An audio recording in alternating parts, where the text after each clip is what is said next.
Transmitting from the Mojave Wilderness in Joshua Tree, California, now is the time for Desert Oracle Radio, the voice of the desert. Night has fallen on the desert.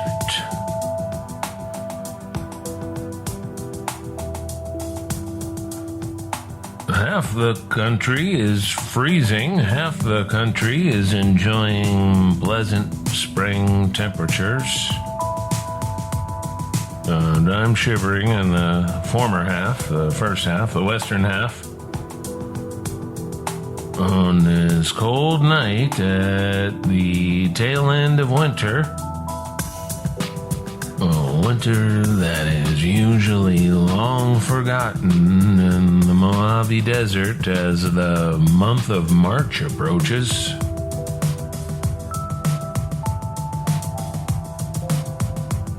But those of us who've been stuck out here for way too long do remember wild winters of the past. Some that lingered well into the merry month of May. That's how it was in 2008 and again in 2009. When I had the rare pleasure of being snowed in for a week straight way up a dirt road looking over the western Mojave all the way to Saddleback Butte.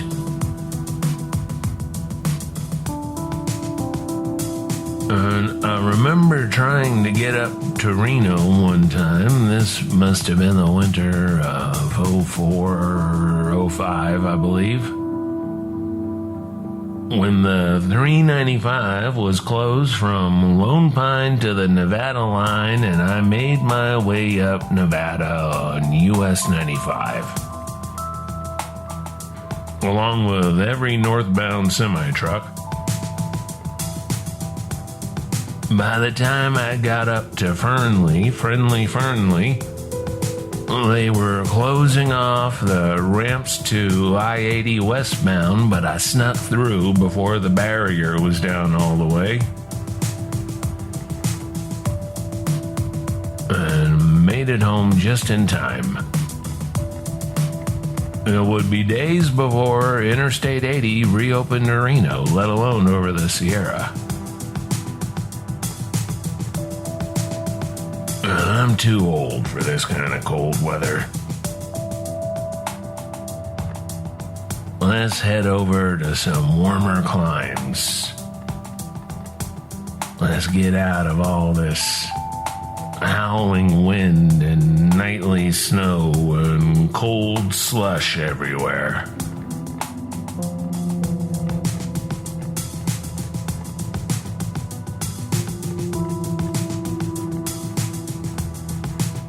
It's late night on the radio, and it's time to tell a story.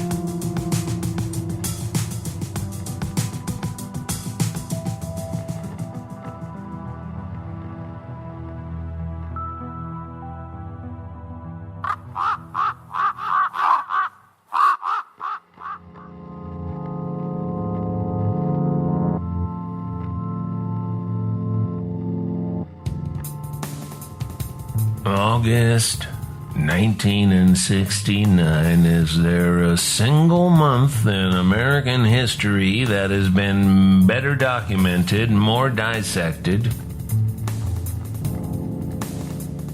than this hot summer at the end of the 1960s? Like all history, August of 1969 is full of synchronicities and strange rhythms. The Haunted Mansion had its VIP opening on the very day Charles Manson's family butchered Sharon Tate, her unborn child, 3 house guests, and an unlucky visitor, just up the highway from Anaheim. Benedict Canyon. On the same bright summer day, Richard Nixon moved into his Western White House in San Clemente. while the astronauts returning from the moon were still locked inside their isolation tank. 25,000 U.S. troops would be withdrawn from Vietnam that month, the same week the first revolt of American soldiers in the war against Vietnam made the national news. When the entire A Company of the 196th Light Infantry Brigade sat down on the battlefield and refused all orders. Near Woodstock, New York, some 400,000 people gathered for the famous music festival. And on the same weekend, on the Gulf Coast, the most intense hurricane yet recorded smashed into Mississippi with a 24-foot storm surge, killing hundreds and injuring 9,000 people across 4 states. Hurricane Camille. On the night of August 17, 24 people defied the evacuation orders and gathered for a hurricane party on the 3rd floor of the Richelieu Manor Apartments in Pass Christian, Mississippi. The building was completely destroyed, and only one of the 24 partygoers survived. In Alabama alone, 26,000 homes were obliterated, along with at least 1,000 businesses, mostly retail.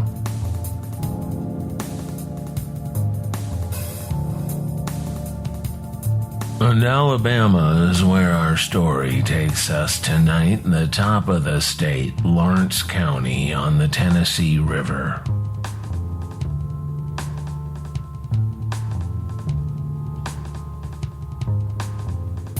Muscle Shoals is a couple miles across the Colbert County line, where Wilson Pickett and a young session guitarist named Dwayne Allman had just recorded their blistering version of the Beatles' Hey Jude. The great Jesse Owens was born in Oakville, grandson to a slave.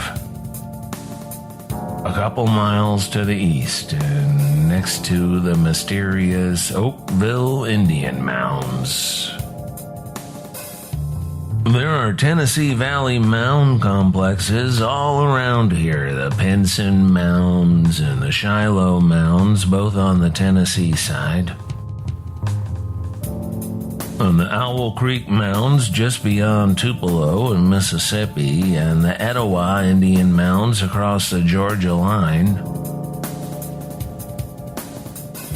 And those are just the mounds that have been set aside as historical places, state and local parks. In a place where the hills and mountains rarely top 1,000 feet, the traveler sometimes comes across an ancient mound rising from a pasture. Cows standing around the top, peering down through the pines. Mounds that were actively used until some 1,500 years ago as ceremonial and cultural sites. Mounds that were being first constructed when the armies of Julius Caesar were destroying ring forts and holy groves in Gaul.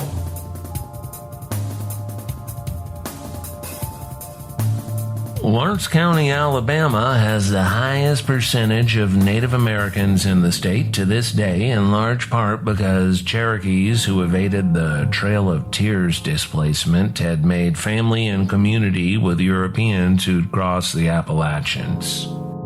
The latter often to escape their servitude in the English colonies. The woods and hills rise gently southward into the immense Bankhead National Forest, which, unlike the Western National Forest, is a place where many people still live.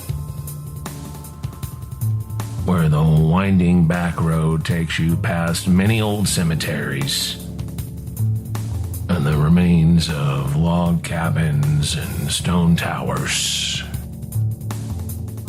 And a half-century ago, as the moon astronauts were brought out to meet Richard Nixon's West Coast donors at a Century Plaza Hotel state dinner, the people of Lawrence County, Alabama were living in terror. Living with something wild and horrible out there. Screams fill the night. 200 search forests for mystery woman. Town Creek, Alabama, Associated Press.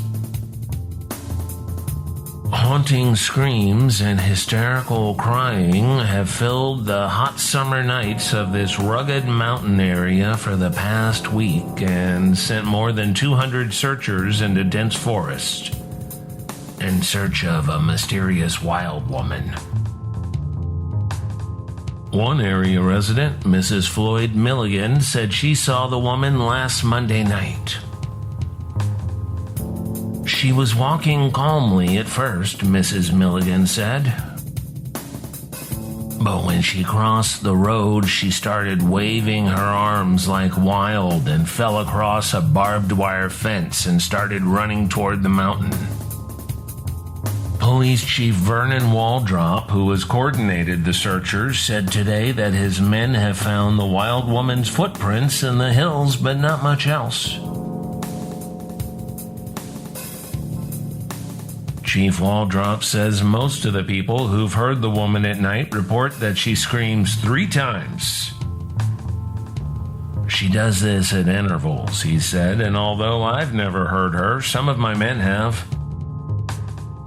Last Wednesday, 3 youths reported they had seen the woman, but before they could catch her, she ran into the woods and disappeared. Waldrop says he receives daily reports from persons who claim to have seen the woman or have heard her screams, but he doesn't know how much of it to believe.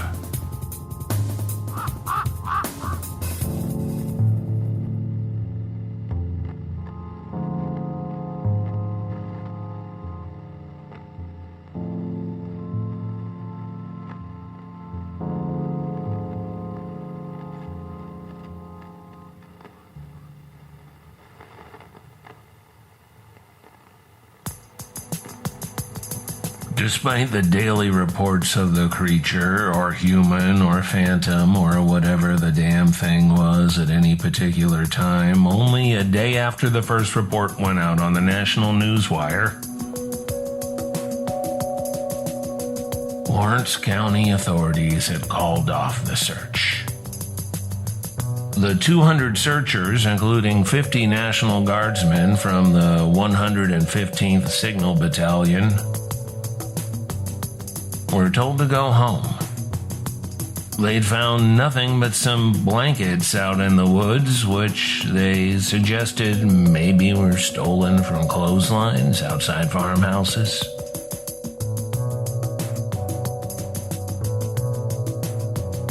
The Birmingham Post-Herald reported on August 5th that the police could not find anything or anybody, and that was it. Not days later, but an entire year later, the wild woman was back in the Alabama newspapers, but this time the creature was 250 miles to the south. And here we quote from an editorial published in the Op News on August 20, 1970.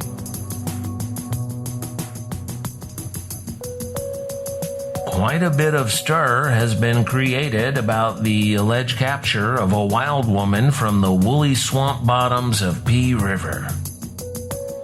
That's P like P-E-A. Although the Op News has been unsuccessful in finding anyone who will admit having actually seen her, the rumors now have it that she is being held captive in the Elba, Alabama jail. The Elba jail denies this, stating that although they have jailed many a wild woman, they don't at this time have a wild woman. Like many rumors, the longer it exists, the bigger it grows, and this is no exception. Tales have her doing everything from attacking men at the garbage dump to chasing cars and barking like a dog.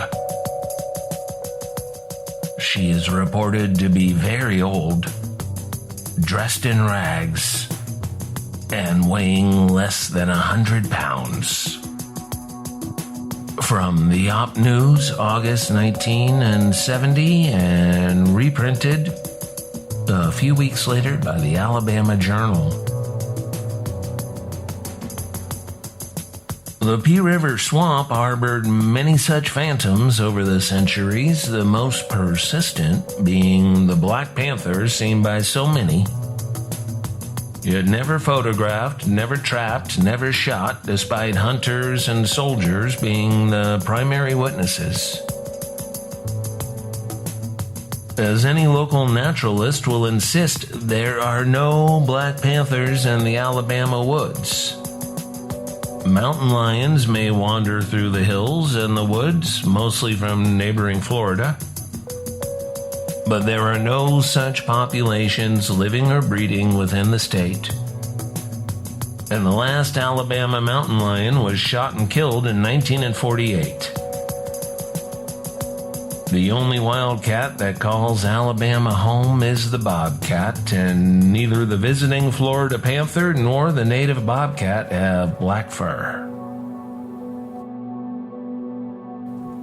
And yet enormous black cats are routinely reported by people hunting and fishing the forests and rivers and swamps of Alabama. Wildlife biologist Mitchell Marks wrote the following for Outdoor Alabama in 2014. Year after year, reports of large black cats come in from across the state. The reports vary from mere sightings to pets disappearing and livestock being killed. Reports have been investigated, evidence photographed, and samples taken to try to prove or disprove that these animals exist in Alabama. However, they have proven to be so elusive that even the best trappers have not been able to catch one. A look at black cats known to exist in other parts of the world may lead us to find out which, if any, black cats are to be found in Alabama.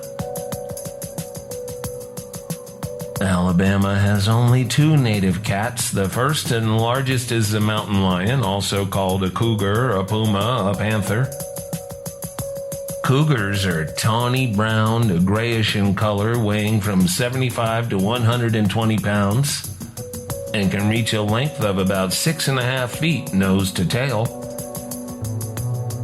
The population, if it still exists, is scarce within the state. The bobcat is the other native cat found in Alabama. It is much smaller, with a short tail and spotted fur. Adult body weights normally range from 25 to 30 pounds for the bobcat. Despite its small size, it is a formidable predator. However, neither of these cats has a black or melanistic color phase. So with no native black cats in Alabama, what are people reporting seeing?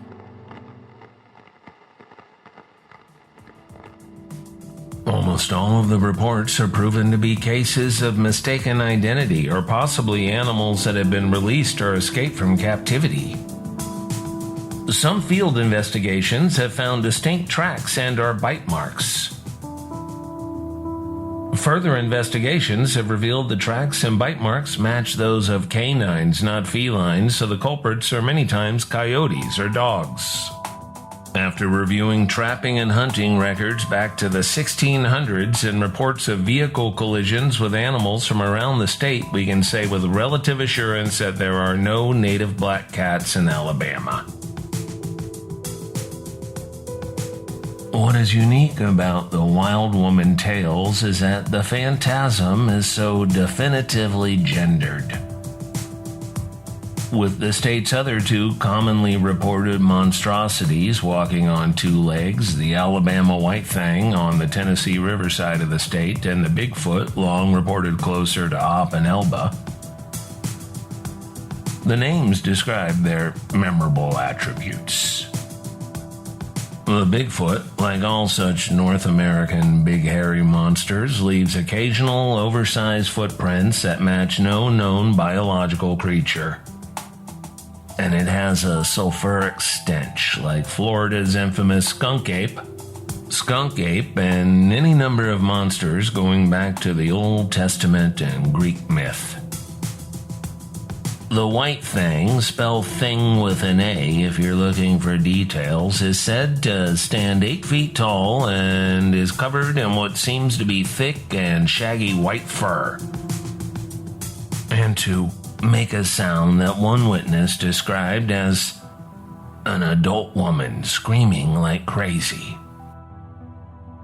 By the time the wild woman had reached Mobile, another year had passed. In the summer of 1971, a newspaper artist took a stab at drawing this thing, based on varying eyewitness reports. It has the body of a large wolf, another animal not native to Alabama of our time. A large wolf with a thickly furred tail, but that is where its relation to natural creatures ends. The front legs have long clawed fingers, talons really. And these front legs bend upward like a person's arms at the elbow. The mane is twice the length of an adult wolf's, more like a long head of human hair reaching near to the ground, while its tall ears poking up through the mane are more like those of an elf than a member of the canine family. And then there's the face. Lacking anything like a wolf's muzzle, it's flat, in fact, with a small nose over a small fanged mouth, and its large eyes staring out under thick brows.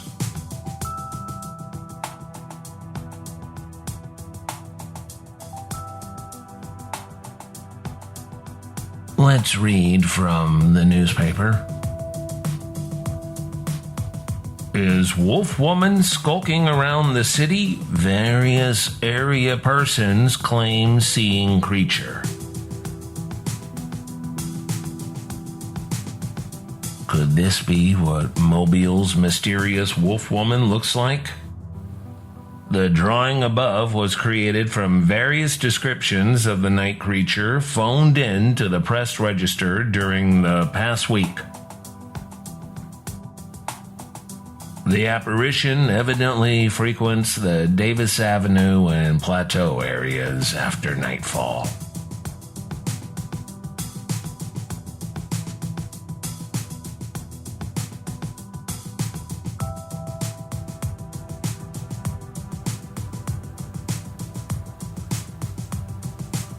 And here, our wild woman vanishes again.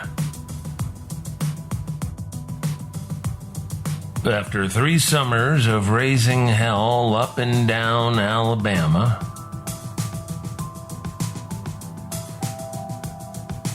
maybe she went down into the Gulf of Mexico, to that great dead cypress forest discovered just a few years ago off Dauphin Island.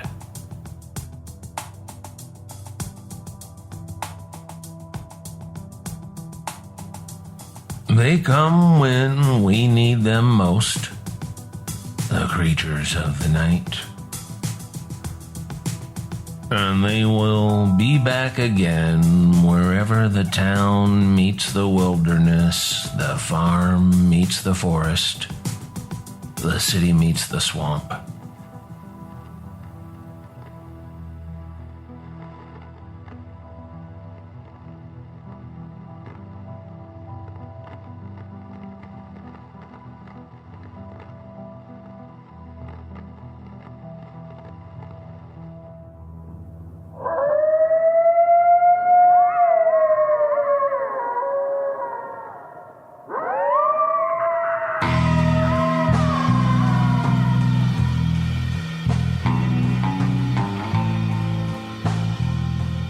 This is, for now, Desert Oracle Radio, and I am Ken Lane, probably for good.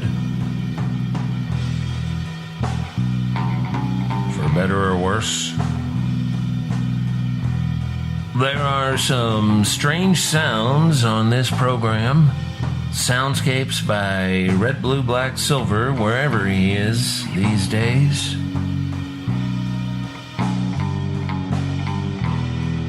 If you are in Los Angeles on Monday evening, February 27, specifically near Skylight Books, well, I will be stopping by to toast Alta Journal for their recent big issue all about the California desert, which I have been in and around for far too long. Far too long for anybody's well-being, especially my own. It's not a show or really anything to get excited about, so please don't go out of your way, but if you're in the neighborhood, I'm glad to see you come by. Depending on who you are, I mean. Before I sign off and remind you not to swallow rattlesnakes or whatever desert tourist tips some people expect from this program, let me read a little typeset note that is preserved just above the 1971 newspaper sketch of the Wolf Woman. Dear subscribers, we are once again late due to various problems. We hope to be on time next issue. Well, I'm about done with 3 months of wrestling with printing companies, and it's almost on the schedule, which means soon it will be someone else's thing to mess up, like the printing plant and the U.S. Post Office.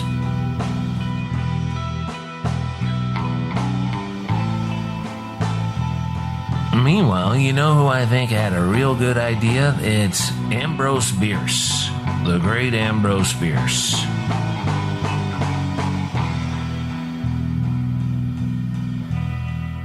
Good night.